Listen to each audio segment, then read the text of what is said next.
Hello, my name is Jacqui Mair. I'm an artist and a printmaker and an illustrator, and I trained at Bristol Polytechnic in fine art. I couldn't bear the sound of scratchy paintbrushes on the canvas, so I exited into the printmaking room, and there probably is my kind of greatest passion was paper.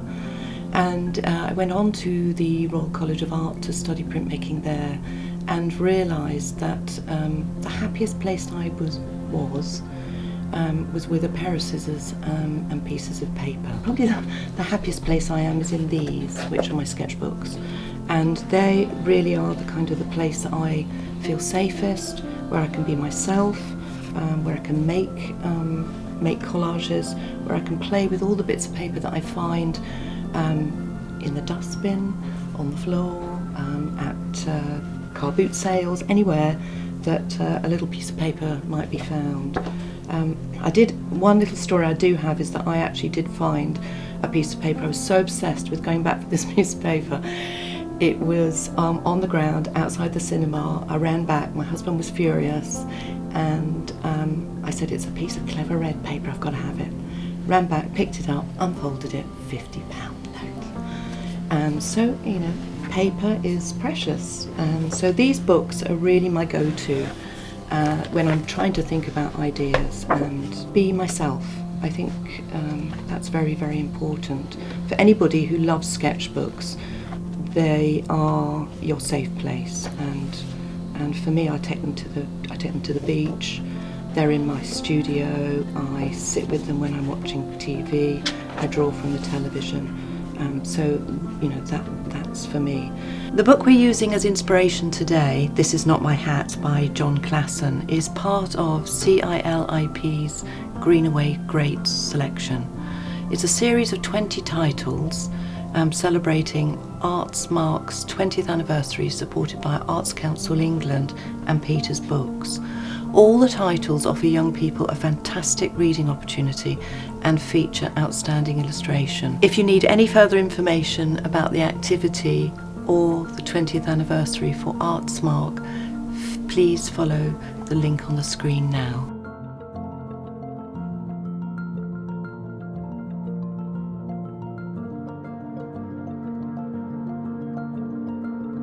If we look inside it and if we look at the pages, it's a very, very simple book in terms of its colour. The colour palette is really soft. If we go back to the end pages, they really will, they provide for us the whole of the colour palette that exists in this book, and it's soft and it's comfortable, and it doesn't really have a lot of, there's not very much blue and green in there. Now this book is really a morality tale, and we can approach it on all sorts of levels.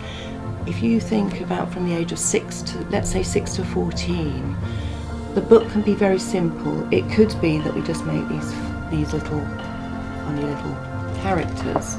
It could be that we think about dioramas, and we use plastic materials, we use recycled materials. It could be that we look at this, we make our own little book with our own little figures in it. But it's philosophical, and if we go higher and higher up through the age groups, let's think about 14, you know, maybe 11 to 14-year-olds. Maybe they can look at it. It's a story about theft. You know, this little fish here, this little person steals a hat, and Big Fish wakes up, finds he doesn't have a hat. Little Fish hides, and then in there, and that, you know, what happens to Little Fish? Little Fish could be hiding, he could give the hat back, he could be drowned by plastics that are in the ocean, or he might be eaten. We don't know. But you can take this tale and you can do what you like with it. You can change the story as a 14 or 11 or a 10-year-old and make your own mind up about what happens. So I think, you know, there's a lot of discussion here that everybody can have.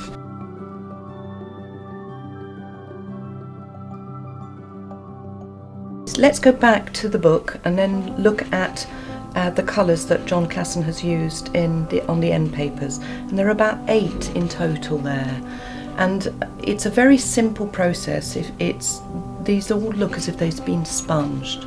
I know that John Klassen paints with watercolours and then he goes back into it and he works it on the computer, but we're doing it in a very, very simple, straightforward way where you can work at home, you can work at school, but all you'll need is a couple of sponges, some paper towels, and use your basic colour palette, red, yellow and blue, and then take a white and a black, and you can mix all of those up and get the colours that we have here.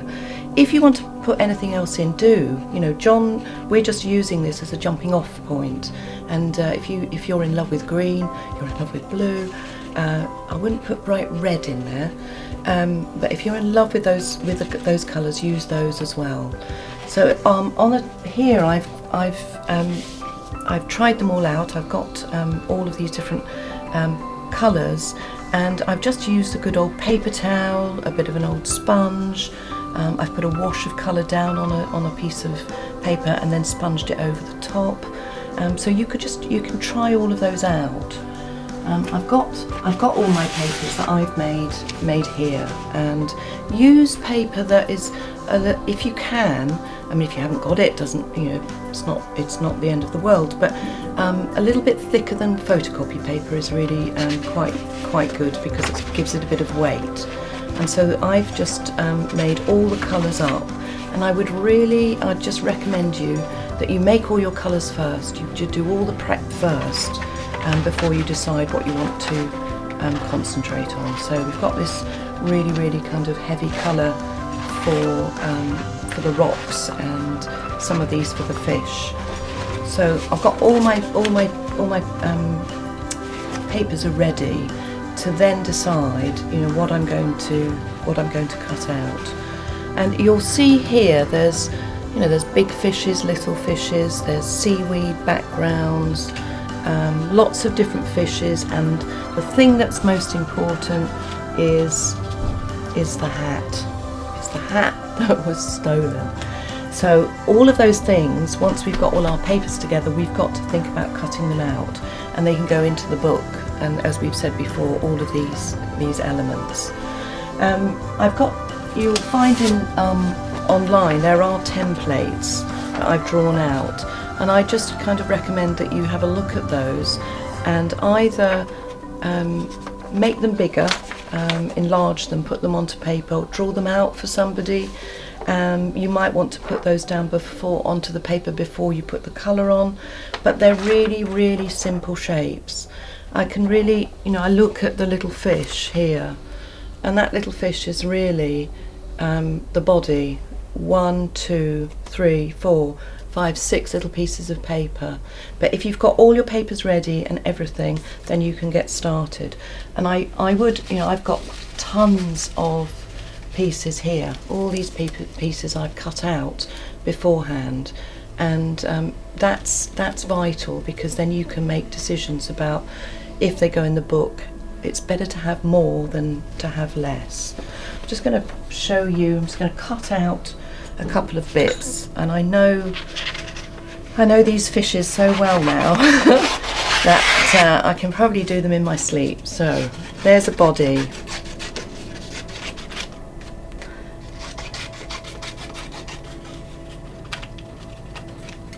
There's our good old body. I'm going to take a piece. This is the most important bit, because I want the hat.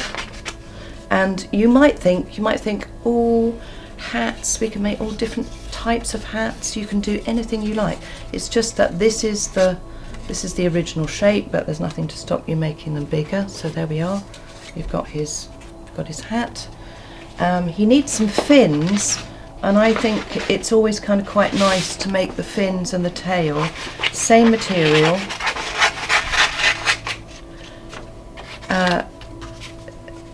Tail can be any size, you could make these. So there's our good old tail. Let's pop that there, and then we need a fin. Now in the book you'll notice there a lot of the expressions and the characters are come alive because of the eyes. As you can see on this little fish, you know, he looks a little bit kind of, oops, perplexed. And so when you come to cut them out, cut a little white circle and cut a little black circle and place those down, and then really that's it, that's your fish. And you can just stick those together. You can use good old Pritt stick, you know, glue stick, or you can use a PVA medium with a brush. It's up to you. I think for younger people it's probably easy with a glue stick. A little bit of glue on there, a bit of glue on the tail, on the hat, on the eye. And the fish can look, you know, the big fish, he can look mean. He looks really mean with his funny eye. So, you know, do think about how characters change just because of that. So there's our little fish, very simple. So if you are 5 or 6 or 7 or 8 or what, you know, if we can take a kebab stick and we can just glue that either on there with a bit of PVA medium, or just a little piece of tape is really quite good. And then we've got the kind of the beginnings of our fish. So there's loads and loads, you know, I've got loads and loads and loads of pieces here. And if you, let's say you're cutting these pieces out and they're identical on either side, the quickest way is to take a piece of paper,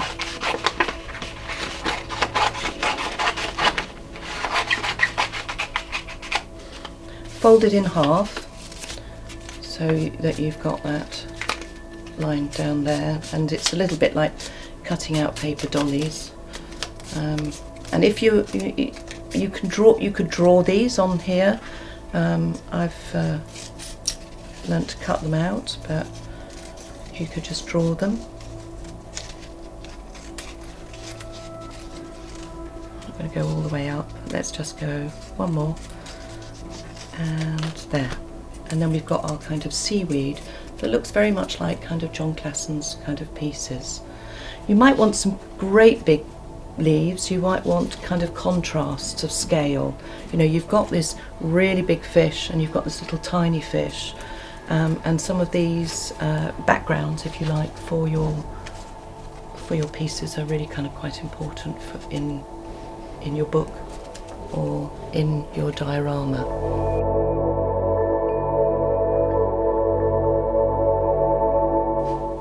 One of the simplest ways that you can show your cutouts and your collages is to actually make a book. And this one has been made from a piece of paper about A2. You can get 3 books from it, and it's simply, you cut out the lengths and then you score it and fold it.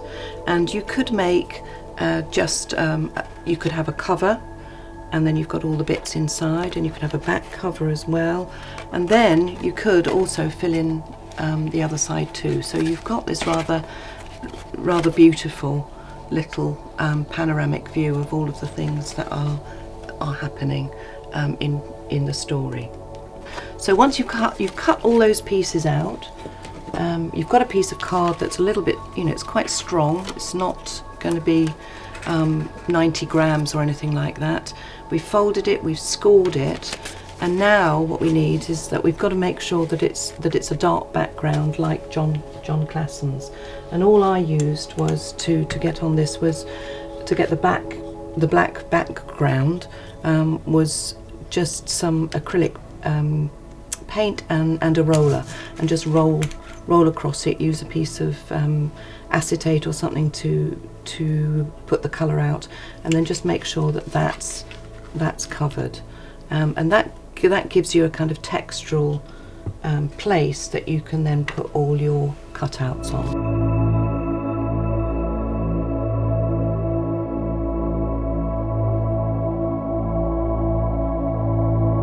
You might just take a section of the story and just say, right, I'm camouflaging my little fish. Or you might do as I have done in the book here. You might just want the big fish just on that, and that fills the space. It's about big and little. So then once you've kind of worked it out, you can either just stick, so you take everything away and just say, okay, fish is going on first, stick him down, seaweed over a bit over the top of him, he's going to be peeking through there, stick it down. Or you work it all out. You might want to use your camera on your mobile phone and just photograph it to know where your pieces are. But it's just that can create really a rather beautiful little stand-up book, or it could be, you could do the same thing actually on just a really big piece of black paper that's pinned up somewhere in the classroom, and everybody comes along and just says, here's my fish, here's my crab, where are we going to put it? And then you can work alongside everybody and say, right, we're going to have this long kind of seascape with all of these pieces on it. And it is really nice to have some pieces that are really quite big next to some things that are quite small. So those templates that you have, you could blow those up and make sure that you help people kind of cut those out. It's to get the right things. It might be just that everybody, as we've said before, goes home just with a little fish. That's just enough. You might want to make a diorama, and this little box here has just been made from a cardboard box that came through the post, and I've raided my recycling box here to add in some things, and maybe just to sort of question through the recycling and the plastics, what did happen to this little fish? Did he get consumed by all of those pieces? So that little box has just got black acrylic paint on it. I've used the kebab sticks so that they will actually, I've painted them black, and they will actually just poke through and they will sit quite comfortably in the box. You've got all your little paper cut out, so you've got your bits of collage alongside some of these kind of plastic pieces, bits of bubble wrap which have been just got painted blue acrylic paint on them, and that's kind of quite, and it's got a little milk bottle top up here, but it's a way really of just trying to kind of maybe use some materials. If you could use just recycled materials, just to try and kind of think about the responsibility of what goes into the ocean. And so there's another kind of philosophical problem if you want to think about that. If you don't want to use any of the outcomes that we've just talked about here, another way that you could do it is to make all of your props and make a piece of stop frame animation. There are tons and tons of apps out there that you could use on a mobile phone, and you could be 6, you could be 14, you could be 10, any age, to make something that you use a lot of these pieces to move around across the screen. So in this video there are some links that will help you with that, but that's just another way of thinking about movement and sound. In the link there is a very sweet little animation and has quite a lot of funny sounds in it, which indicates that the fish is being eaten. I quite like that. I think we've covered quite a lot of elements of the book and the things that you might want to enjoy making. So I would just go back to that book, look again, think about all of the things that are inside it, the characters, the colours. You might change the whole thing completely, it's up to you, but the main thing for it is to really kind of enjoy the physicality of cutting, pasting, sticking, and the book's there as a jumping off point. It's really your starting point for anything that you want to make and you want to do. If there's anything after we've gone through this activity that you want to question, you've got anything whatsoever, any questions about Artsmark, please go to Artswork website, which is about to appear on the screen, and you can hopefully get some answers from there. So I hope everybody's enjoyed as much as I have enjoyed this little John Klassen classic. And make your papers, make your fish, don't use red, make everything fun most of all. I really want you to enjoy it, and thank you for watching.